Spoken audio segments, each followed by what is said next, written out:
विषय चल रहा है ईश्वर स्तुति प्रार्थना उपासना।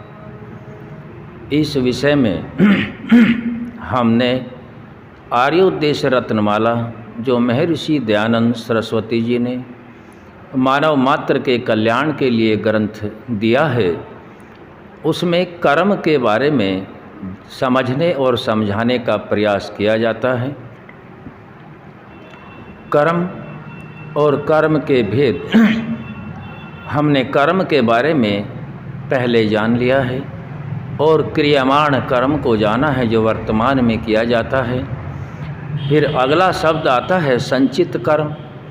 संचित कर्म जो क्रियामाण कर्म जमा होता है उसके आधार पर जो फल मिलता है वह संचित कर्म बन कर के फिर उसका फल मिलता है, इसके विषय में जाना। फिर आज का शब्द है प्रारब्ध किसे कहते हैं। महर्षि दयानंद सरस्वती जी अपनी परिभाषा में समझाते हैं जो पूर्व किए हुए कर्मों का सुख दुख रूप फल भोग किया जाता है उसको प्रारब्ध कहते हैं। प्रारब्ध से बिल्कुल स्पष्ट है कि प्रारब्ध वह होता है जो पूर्व जन्म के संस्कार शेष रहते हैं, चाहे वह एक जन्म के हों या अनेक जन्मांतरों के संचित कर्म हो, उन सभी को हम प्रारब्ध कहते हैं। यदि अगला जन्म हो तो प्रारब्ध के संस्कार पवित्र हों, ऐसा प्रयास सभी मानव जाति को करना योग्य है।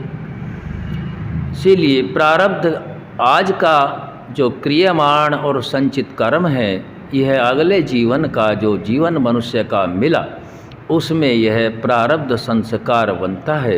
यदि यह पवित्र होते हैं तो पवित्रता को प्राप्त होता है।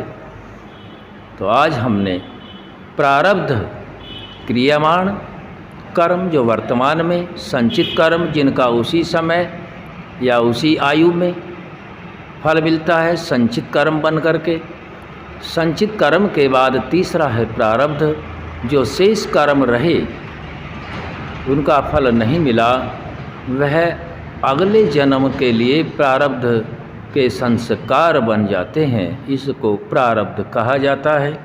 चाहे वह सुख रूप में फल मिले या दुख रूप में फल मिले, लेकिन वह पूर्व जन्म के द्वारा किए गए कर्मों का फल होता है। जैसे शरीरों का मिलना, किसी ऐश्वर्यों का मिलना, ज्ञान का अथाह भंडार मिलना, उसे प्राप्त करना, आगे बढ़ना, बहुत ही उच्च अवस्था में जन्मों को पाना या निम्न अवस्था में पाना, यह प्रारब्ध के संस्कारों के ऊपर निर्भर करता है।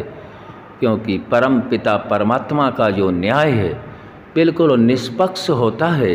जैसे जिसके कर्म हैं उसको वैसा ही शरीर दिया जाता है, क्योंकि शरीर का भोक्ता आत्मा होता है और आत्मा ही फलों को पाता है। तो आज तक हमने जो जाना है कर्म, कर्म के तीन भेद, क्रियामाण कर्म, संचित कर्म और जो शेष रहे वो प्रारब्ध कर्म बनते हैं, इस विषय को जाना है। ओम